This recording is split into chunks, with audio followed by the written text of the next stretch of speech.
엄청 익사이팅한 날입니다. 아멘. 자, 이제 오늘부터 저희가 창세기를 시작해서 요한계시록까지 오늘 다 훑을 수는 없고요, 당연히. 이제 한번 성경책을 쫙 훑어보려고 하는데 얼마나 걸릴까요? 이거 하는데 뭐 구절 절마다 하려고 그러면 뭐 평생 해도 못할 텐데 저희가 앞으로 한 3년에 걸쳐서 이 신구약을 한번 쭉 훑어보려고 합니다. 그래서 감사한 것은 우리 어른들이 예배 드리는 이 본문 말씀, 똑같은 본문 말씀을 가지고 우리 영어회 중에서 청소년 자녀들도 마찬가지고 또 뿐만 아니라 우리 초등부 자녀들, 또 유치부, 유아부에 있는 자녀들도 동일한 본문 말씀을 가지고 말씀을 듣게 되고 배우게 될 것입니다. 그 얼마나 좋은 건지 아세요? 그러면 여러분들 집에 가셔서 여러분들 자녀들이랑 가정 예배를 드리실 때 똑같은 얘기를 하실 수 있는 거예요. 아빠가 애한테 메리 오늘 너 뭐 배웠는지 아빠가 한번 맞춰볼까? 너 혹시 창세기에 대해서 배웠지? 아빠 어떻게 알았어? 그런 걸 하실 수가 있다는 거예요, 여러분. 놀라운 일입니다. 그 우리 미라클랜드 교회에서 할 수 있는 축복이고 특권입니다. 여러분들 자녀들하고 그 동일한 말씀을 하는데, 자, 오늘 그래서 창세기부터 시작하게 됩니다. 오늘은 1장을 나누는데 창세기 1장 1절입니다. 우리 하나님 말씀 봉독할 텐데 우리 다 같이 일어나셔서 하나님 말씀 봉독하는데 오늘은 창세기 1장 1절 한 절을 봉독합니다. 그래서 이 한 절을 우리가 큰 소리로 함께 봉독하고 3번 봉독하겠습니다. 우리 다 같이 창세기 1장 1절 시작. 태초에 하나님이 천지를 창조하셨다. 잠깐만요. 두 번째 우리 묵상할 때는 읽을 때는 좀 천천히 하겠습니다. 제가 읽는 거를 지금 따라서 해주세요. 시작. 태초에 하나님이 천지를 창조하셨다. 자, 마지막으로 한 번 더 하겠습니다. 태초에 하나님이 천지를 창조하셨다. 아멘. 이것이 하나님의 말씀입니다. 하나님께 감사합니다. 자, 우리 앉으시기 전에 주변 분들과 인사하겠습니다. 잘 오셨습니다. 환영합니다. 반갑습니다. 하늘 복 많이 받으세요. 하나님의 미라클이 됩시다.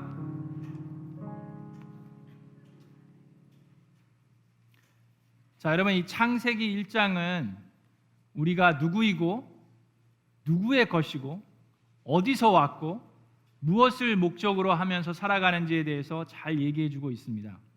그래서 이 창세기, 성경 전체가 너무 다 중요하고 중요하지 않은 부분이 없지만 이 창세기 1장, 특별히 1장 1절이야말로 아주 중요한 본문 말씀입니다.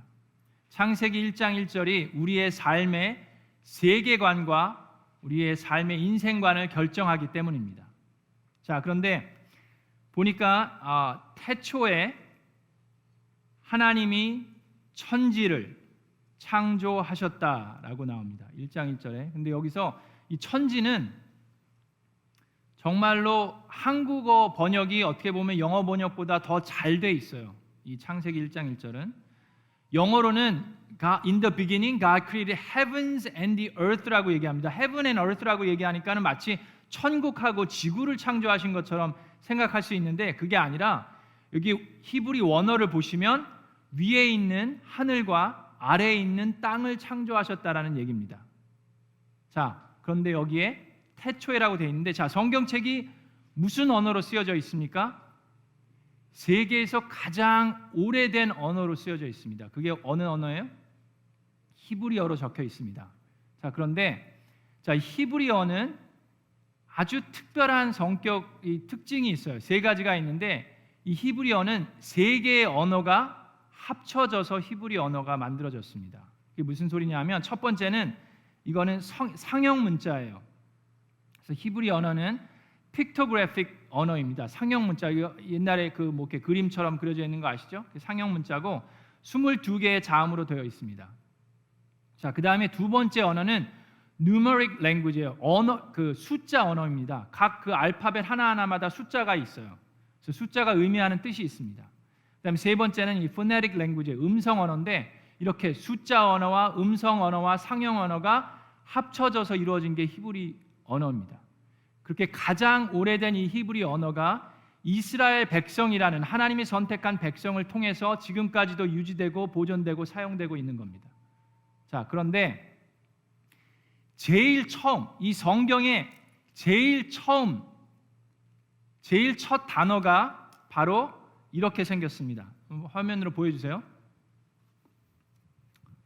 자, 제가 이걸 갖고 왔는데, 자, 여러분, 이게 성경에 제일 처음으로 나오는 제일 첫 단어입니다. 우리 한번 읽어보겠습니다. 시작. 아니, 이 히브리어를 읽으셔야지. 예. 자, 그리고 이 히브리어는요, 여러분, 제가 설교할 때 이런 거 안 할 텐데 오늘은 좀 특별한 날이라 처음으로 하는 건데, 히브리어는 왼쪽에서 오른쪽으로 읽는 게 아니라 오른쪽에서 왼쪽으로 읽습니다. 아셨죠? 이렇게 읽는 거예요. 자, 하나, 둘, 셋. 아니, 히브리어를 읽으시니까, 자, 제가 혹시나 해가지고 했는데 역시나 그렇죠. 자, 태초에라는 뜻이에요. 맞아요. 태초에라는 뜻인데, 자, 이걸 어떻게 읽냐면, 자, 저도 봐야 됩니다. 베르시트라는 단어예요. 베르시트라는 단어. 자, 이게 처음 단어니까 한번 우리 따라해 보겠습니다. 저도 제 전공이 헬라어였지 히브리어가 아니었어요. 그래서 히브리어는 제가 아는 게 없습니다. 이게 말씀 준비하면서 공부한 건데, 베르시트라는 단어인데 한번 읽어보겠습니다. 베르시트. 시작. 베르시트. 자, 근데 이 단어를 우리가 알지도 못하고 보지도 못하는 이 단어를 왜 처음 설명하냐 하면, 이 단어 안에, 제일 처음으로 쓰여진 이 단어 안에 놀라운 하나님의 구원의 역사가 담겨져 있기 때문입니다. 자, 하나하나씩 볼 텐데, 자, 첫 번째, 이거 화면을 크게 보여주세요. 자, 이 화면으로 예배 드리시고 계신 분들은 이래서 대면 예배를 드리셔야 됩니다. 자, 이 첫 번째 단어가 베트라는 단어인데, 이게 상형 문자라고 그랬죠. 상형 문자로는 이렇게 생겼어요. 근데 상형 문자, 이게 뭘 것 같으세요? 이게 집을 얘기합니다. 텐트를 얘기해요. 텐트. 그래서 여기 들어가는 입구가 있죠. 이게 꼭 어떻게 보면 집같이 생겼죠. 자, 그래서 이 베트라는 거 단어인데, 자, 그거 하나만 가지고도, 자, 이 집 텐트가 있는데 그 글자 하나에 또 뜻이 있습니다. 그 뜻은 뭐냐면 in or inside라는 뜻을 갖고 있어요. 그래서 in the beginning이잖아요. 그래서 in이라는 뜻을 갖고 있는데, 자, 저 텐트에, 저 집 안에 그러면 그 inside에 누가 있느냐라는 질문을 할 수 있겠죠. 그거에 대한 답이 바로 다음 글자에 나옵니다. 이 다음 글자는 렛이라는 단어인데, 자, 요거는 어떻게 생겼냐면, 이게 뭐같이 생겼어요? 이게 왕자같이 생겼죠? 이게 머리예요, 머리. 헤드, 그 왕자고, 이거 저를 보여주지 마시고, 그냥 여기다 놔두세요. 왕자고, 헤드입니다. 그 렛이라는 단어인데, 이 단어는 왕자, 헤드인데, 그것도 재밌는 게 뭔지 아세요? 요거 두 개가 합쳐지면 또 새로운 단어가 생깁니다. 그게 무슨 단어냐면 아들이라는 단어예요. 여러분 적으실 필요 없어요. 적으셔도 다 잊어버릴 거기 때문에 적으실 필요 없고, 그냥 듣고 이게 그냥 대단하다는 것만 아시면 돼요. 자, 이게 아들이라는 뜻을 갖고 있어요. 자, 그 얘기는 뭐냐면, 이 집 안에 아들이 살고 있어요. 그죠? 자, 근데 그 아들이 누구의 아들입니까? 그거에 대한 답은 세 번째에 나옵니다. 알로페라는 단어인데, 이 단어는 이게 뭐같이 생겼어요? 이게 황소입니다. 소 뿔이 이렇게 나 있는 이거 있죠? 그러니까 가장 강한 리더를 얘기해요. 그리고 숫자로는 이거는 넘버 1이에요. 가장 강한 리더가 누굽니까? 아버지 하나님입니다. 그래서 이거는 하나님을 뜻해요. 자, 하나님을 뜻하는데, 자, 다시요. 집 안에 누가 있어요? 아들이 있는데, 아들이 집 안에 사는데 누구 아들이에요? 하나님의 아들입니다.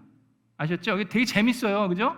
상형 문자고 이렇게 돼서 숫자로 되어 있어. 하나님의 아들이 사는데, 자, 또 한 가지 재밌는 거는 뭐냐면, 요 세 개가 합치면은 또 다른 단어가 생깁니다. 그 단어는 무슨 단어냐면 바로 창조주라는 단어예요. 자, 여기 보시면 여기는 잘 안 보이시겠지만, 이게 베르시트, in the beginning, 여기 엘로힘, 바로 그러니까 하나님이 태초에 창조하셨다라는 말인데, 요 글자가 바로 요거예요. 창조했다라는 거. 다시 얘기하면 집안에 누가 있어요? 아들이 있는데, 그 아들이 누구의 아들이에요? 하나님의 아들인데, 하나님은 누구예요? 창조주라는 얘기입니다. 자, 그런데 그 다음 단어, 요거는 시트라는 단어예요. 자, 그 다음 단어는 뭐냐 하면은, 저게 뭐같이 생겼습니까? 요게 이빨이에요, 이빨. 이빨이라는 그 모양인데 그거는 크러쉬 되는 거예요. 이렇게 부수는 거죠. 부러지는 거예요. 자, 그런데 이 크러쉬는 이 300을 의미합니다. 그 300은 뭐를 의미하냐면 하나님의 무궁무진함과 인간의 빈약함을 의미해요. 자, 다시 얘기해서 집 안에 아들이 있는데 하나님의 아들이고 창조주의 아들인데 여기 크러쉬 된다 그랬죠? 그 무슨 얘기예요? 다 부서지든지 아니면 부서뜨리려고 왔다라는 얘기예요. 그리고 재밌는 거는 요 세 글자가 합쳐지면은 또 다른 단어가 생기는데 그게 아까 얘기했던 요 단어랑 같은 의미를 가지고 있는데 그게 뭐라고요? 아들이라는 의미를 가지고 있어요.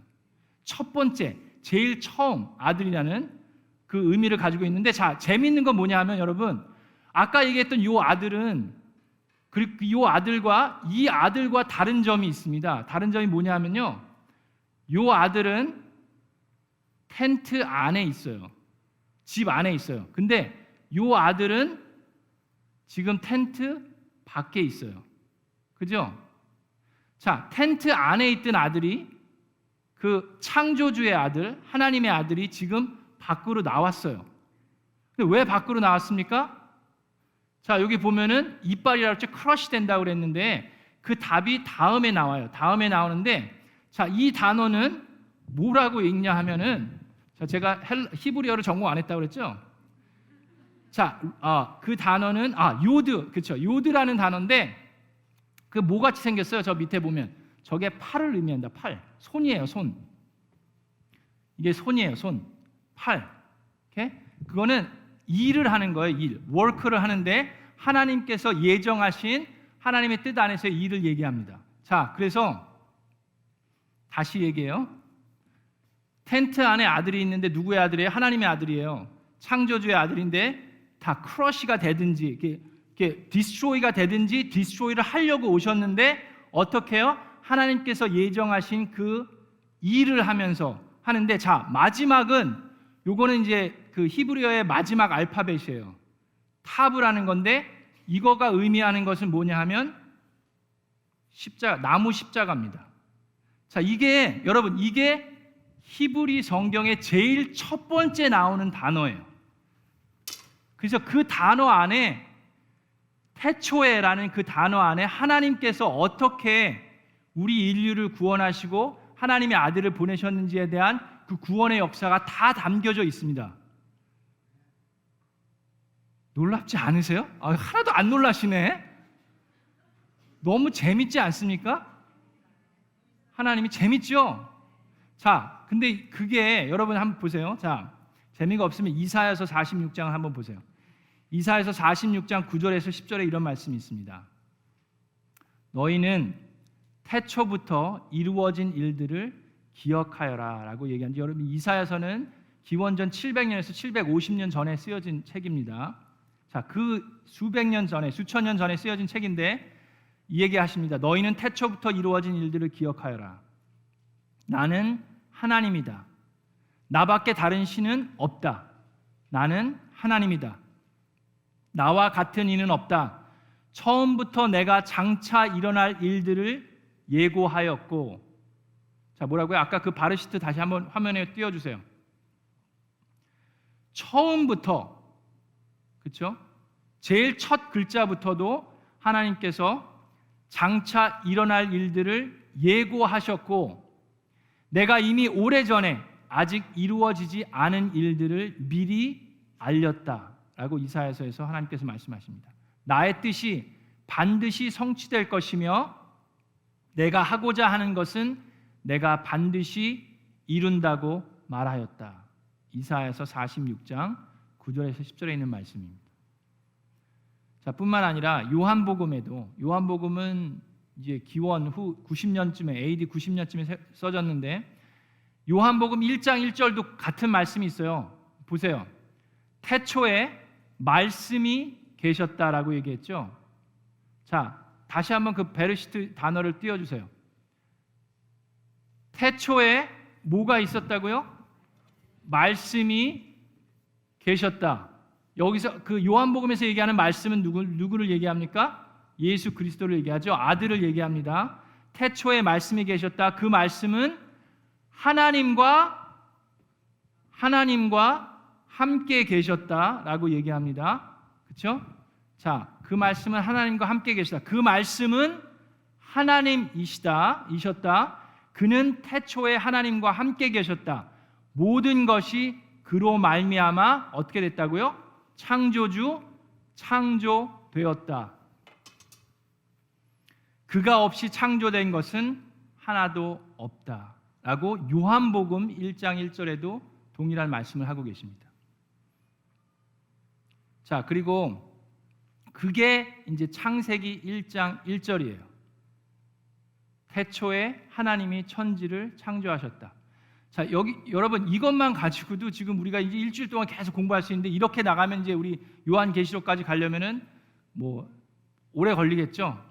자, 그게 1장 1절이에요. 그 다음에 1장 2절을 봅니다. 땅이 혼돈하고 공허하며 어둠이 깊음 위에 있고 하나님의 영은 물 위에 움직이고 계셨다라고 얘기합니다. 자, 이 2절에 있는 말씀은요, 인간이 써놓은 문서 그 어디에도 없는 그 모습을 표현하고 있어요. 왜 그러냐면 창조는 1장 3절에서부터 시작합니다. 그러니까 1장 2절은 뭐예요? 하나님이 태초에 천지를 창조하신 그 1장 1절은 그 전반적인 거를 다 통틀어서 얘기하신 거고 1장 3절부터가 천지 창조가 들어가요. 근데 1장 2절은 태초에 이전의 모습을 묘사하고 있는 거예요. 하나님이 창조하시기 전의 모습을 묘사하고 있기 때문에 그 어디에도 그 문서가 없어요. 자, 그런데 왜 하나님께서는 그냥 심플하게 딱 하나의 verse로 그 천지 창조하신 그 태초의 이전의 모습을 딱 한 문장으로 표현하셨을까요? 자, 2절에 뭐라고 했어요? 땅이 혼돈하고 공허하며 어둠이 깊음 위에 있고 하나님의 영은 물 위에 움직이고 계셨다. 그 다음에 이제 3절부터 천지 창조가 들어갑니다. 하나님이 말씀하시기를 빛이 생겨라 하시니 빛이 생겼다라고 얘기하는데 저는 좀 그 태초의 이전의 모습은 어땠을까 제가 궁금하기 시작해서 여러분 궁금 안 하신데 좀 궁금해 하세요 좀. 네. 우리가 피조물이니까. 근데 왜 한 절로만 얘기하셨는지 아세요? 그것은요, 하나님께서 아무리 얘기하셔도 우리가 못 알아듣기 때문입니다. 자, 여러분, 태초에 천지 창조 이전의 모습은 어떤 거냐 하면요, 시간과 공간이 존재하지 않는 상태예요. 하나님께서 천지 창조를 통해서 시간과 공간을 창조하셨기 때문에 그 이전의 모습을 우리가 이해할 수 있을까요? 아무리 하나님께서 생각하셔. 여러분 비행기를 타고 이렇게 내려다 보면은 이제 비행기를 타고 올라가실 때 보면 점점점 이게 작아지잖아요. 집들도 작아지고, 저기 차들도 작아지고, 막 이렇게 호수도 작아지고 그러죠. 이렇게 위에서 이렇게 쳐다보면은 어떨 때 그런 생각 안 드세요? 자, 뭐 그렇게 조그만 우리 그 별것도 아닌데 그거 갖고 그냥 티격태격대고 싸우고 뭐 어떻게 막 그러진 않나? 그런 생각 안 드세요? 여러분 제가 어렸을 때 이게 개미들 노는 걸 보면 개미들이 정말 열심히 요만한 과자 부스러기 그거 가져가려고 낑낑대면서 막 서로 막 달라붙어 갖고 가려고 그러는데, 근데 제가 어렸을 때는 좀 호기심도 많고 그래가지고 거기다가 그냥 물을 갖다 부었네. 그냥 물 조금 요만큼 갖다 부었는데 거기서 막 발버둥 치면서 막 어쩔 줄 몰라가지고 막 그러고 있어요.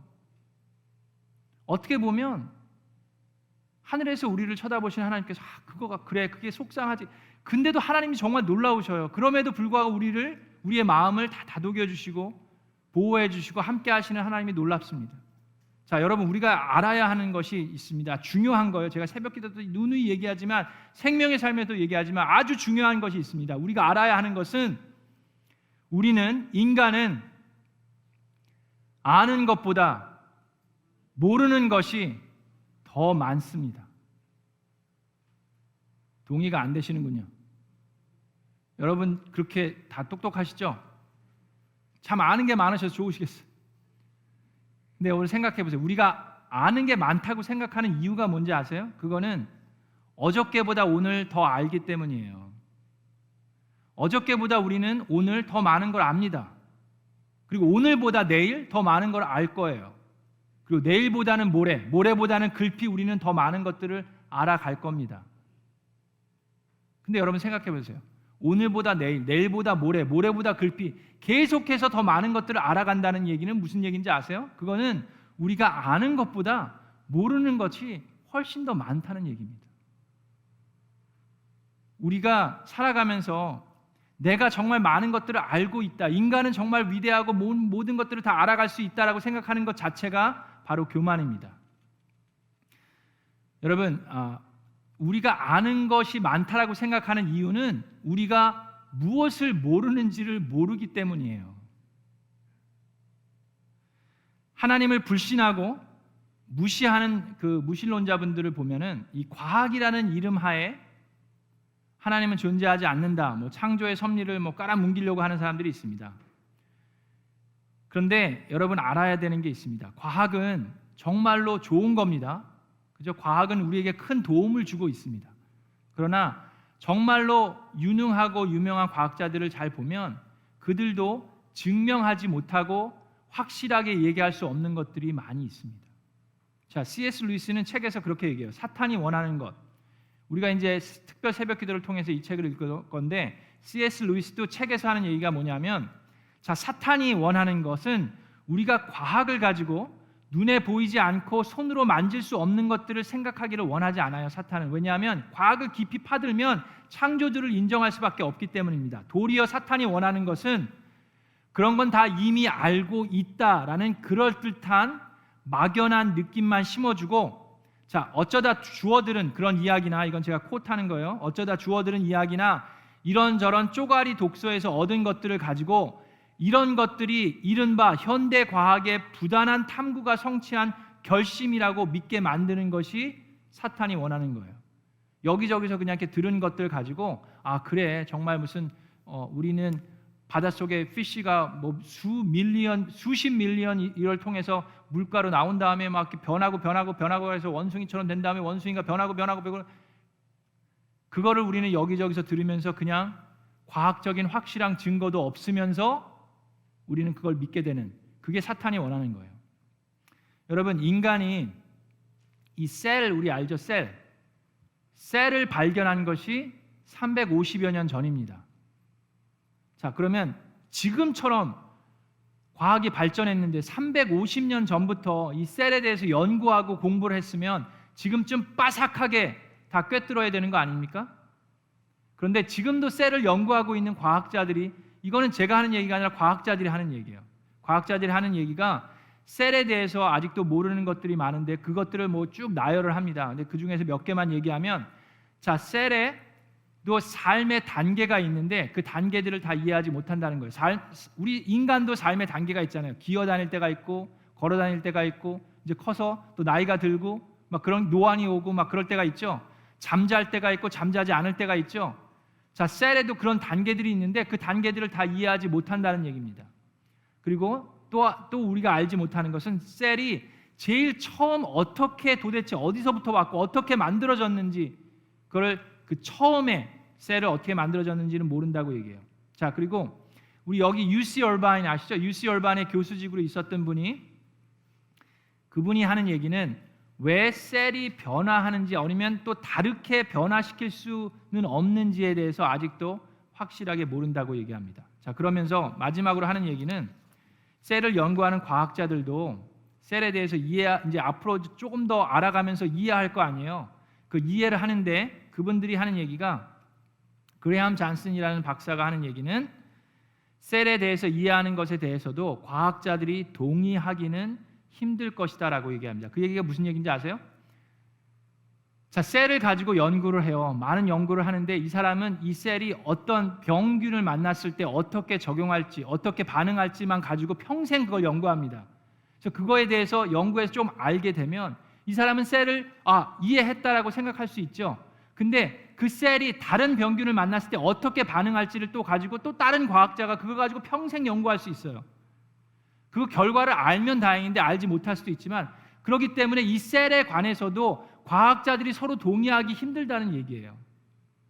자, 그 얘기는요, 신학도 마찬가지입니다. 학교 다닐 때도 마찬가지예요. 여러분, 제가 신학교를 가기 전에 궁금한 것들이 많았어요. 하나님에 대해서 궁금한 것들이 참 많았습니다. 그래서 중학교 때 저는 그 우리 담당 목사님한테 물어봤어요. 그 하나님께서 모든 것을 예정해 놓으셨다 그러는데 그럼 내가 손가락 이렇게 하는 것도 예정해 놓으셨습니까? 그럼 나의 자유의지는 어디까지입니까? 그래서 자유의지하고 예지 예정론하고 막 헷갈렸어요. 그래서 우리 목사님한테 물어봤어요. 그때 목사님이 중학생이 그런 거 물어보니까는 좀 신기해가지고 아 그래 동진아 하나님께서 너를 귀하게 쓰실 거다 그렇게만 얘기해 주셨어요. 자 그래서 답답해가지고 신학교를 갔습니다. 유학을 와갖고 신학교를 가게 됐어요. 그래서 신학교를 가면서 얼마나 엄청난 기대를 했습니다. 어떤 기대를 했냐면 저기 여러분 문이 보이시죠? 저 엑싯. 제가 궁금한 게 저 문 뒤에 있다고 생각해서 제가 신학교를 들어가서 성경을 파면은 정말 저 문을 여는 것처럼 저 안에 답이 있을 거라고 생각을 했어요. 그리고 신학교에 들어가서 유명한 신학교에 가가지고 유명한 교수님한테 찾아가서 그런 것들을 다 물어보면서 드디어 제가 저기를 갔어요, 여러분. 한국에서 유학을 와서 이 문을 제가 열었습니다. 하이. 열었는데 저 안에 뭐가 있는지 아시죠, 여러분? 이 문이라서 여러분들이 아는데 문을 열었더니요, 글쎄 여러분 그 안에 답이 있는 줄 알았는데 답이 아니라 문이 3개가 더 있네. 보지도 못했던 문이 3개가 더 있는 거예요. 아니 이런 세상에. 그래갖고 어떻게 했는지 아십니까?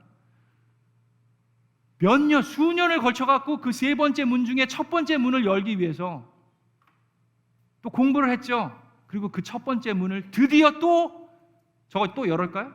안 해도 되죠? 또 그 첫 번째 문을 또 열었어요. 그랬더니 여러분 글쎄 그 안에 답이 있었는 줄 아시죠? 답도 있죠. 제가 몰랐던 걸 알았어요. 뿐만 아니라 그 문을 열었더니 그 안에 문이 또 5개가 더 있네. 5개가. 주여. 근데 여러분 신기한 건 뭔지 아세요? 제가 그 세 문이 있었다고 그랬잖아요. 그 3문을 열기 전에는 다시 고백했어요. 3문을 열기 전에는 제가 뭘 모르는지도 몰랐어요. 근데 그 문을 여니까 그 5개의 문이 보이는 거예요. 아, 내가 이거를 모르고 있었구나를 알게 되는 거예요. 그게 과학입니다. 그게 신학이에요. 여러분 말씀도 마찬가지입니다. 말씀도 점진적인 계시예요. 우리가 지금 알고 있는 거는 예전에 사람들이 모르던 것을 우리는 지금 알 수 있어요. 점진적으로 하나님께서 보여주시고 계시해 주시기 때문입니다. 그리고 말씀도요, 이 신기하고 놀라운 게 내가 이 말씀을 팔려고 하면은 잘 안 돼요. 그거 아세요? 우리는 영적인 존재이기 때문에 하나님의 말씀이 나를 파셔야 됩니다. 하나님의 말씀이 살아있고 힘이 있다고 그랬지 내가 살아있고 힘이 있어서 말씀을 판다고 그게 되는 게 아니에요. 하나님의 말씀이 힘이 있고 살아있어서 그 말씀이 나의 영과 혼을 쪼갤 때 우리가 하나님을 이해할 수 있습니다. 자, 그래서 우리 피조물들은 하나님께서 허락하신 만큼만 우리가 알 수 있습니다. 11시 16분 큰일 났네 이제. 자, 전도서 8장 17절에 이렇게 나와 있습니다. 하나님이 하신 모든 일을 두고서 나는 깨달은 바가 있습니다. 그것은 아무도 이 세상에서 이루어지는 일을 이해할 수 없다는 것입니다. 하나님께서 행하신 그 많은 일들 가운데 그 뜻을 찾아보려고 아무리 애를 써도 사람은 그 뜻을 찾지 못한다. 혹 지혜 있는 사람이 안다고 주장할지도 모르지만 그 사람도 정말 그 뜻을 알 수 없는 것이다 라고 얘기합니다. 에베소서 3장 5절에 이런 말씀이 있습니다. 지나간 다른 세대에게는 하나님께서 그 비밀을 사람의 아들들에게 알려주지 아니하셨는데 인간들에게는 지금은 그분의 거룩한 사도들과 예언자들에게 성령으로 계시하여 주셨습니다. 이 말은 뭐냐면 점진적인 계시를 얘기해요. 이전의 사람들이 모르던 것을 하나님께서 성령으로 사도들과 예언자들에게 알려주셨고 앞으로도 그렇게 하실 것입니다. 자, 로마서 1장 20절에 이런 말씀이 있습니다. 이 세상 창조 때로부터 하나님의 보이지 않는 속성, 곧 그분의 영원하신 능력과 신성은 사람이 그 지으신 만물을 보고서 깨닫게 되어 있습니다. 그러므로 사람들은 핑계를 댈 수가 없습니다. 사람들은 스스로 지혜 있다고 주장하지만 실상은 어리석은 사람이 되었습니다. 400년 전에까지만 해도 그 누구도 하나님의 존재에 대해서 부인하지 않았어요. 사람들이 조금씩 문을 열어가고 하면서 내가 많이 안다는 착각 속에 있습니다. 그러면서 하나님은 존재하지 않는다. 눈에 보이는 것만이 존재하는 것이다라는 그런 엉뚱한 이야기들을 지어내기 시작했어요.